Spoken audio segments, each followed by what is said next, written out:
Hello everyone. Now we will discuss about the systemic effects of inflammation. Inflammatory cells secrete various cytokines like TNF, interleukin 1, interleukin 6 and interferon.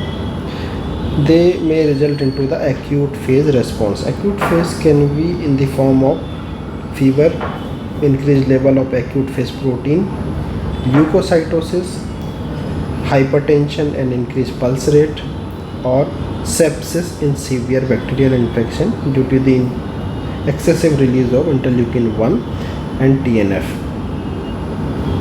So, first is fever.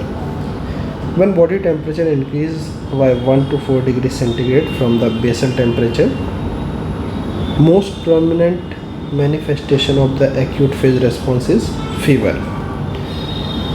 Pyrogens are the substance that responsible for inducing fever. They can be exogenous or endogenous. In exogenous pyrogens,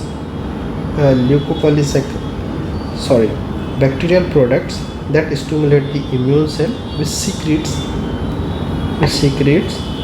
cytokines like interleukin 1 and TNF, and in endogenous pyrogens are these cytokines like interleukin 1 and TNF which stimulate the vascular and perivascular cell of the hypothalamus and release prostaglandin E2.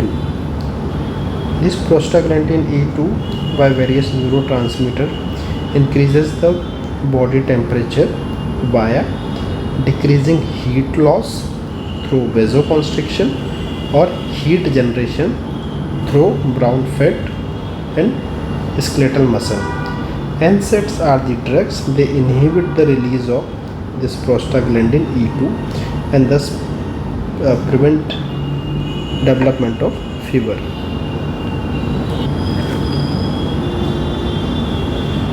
Increased level of acute phase protein. They are plasma protein synthesized by liver by the action of cytokines like interleukin 6, 1 and TNF.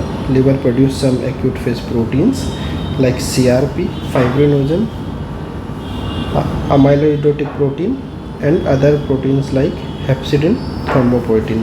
CRP secreted with the help of interleukin 6 has a property of opsonin. They are the marker of increased risk of myocardial infarction. Fibrinogen is released by the action of interleukin 6 on the liver, and they are responsible for the red cell Role formation, and by Role formation there will be increase in the erythrocyte sedimentation rate. SAA, interleukin 1 and TNF responsible for the increased production of serum amyloidotic protein. This also acts as an opsonin and seen in chronic inflammation and responsible for the development of secondary amyloidosis. Other proteins are hepcidin and thrombopoietin.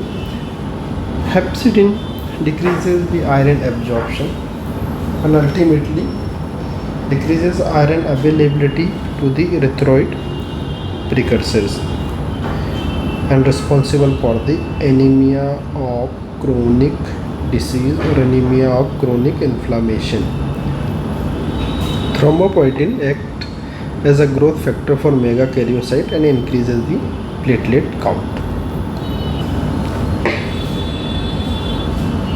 Leukocytosis is increase in WBC count.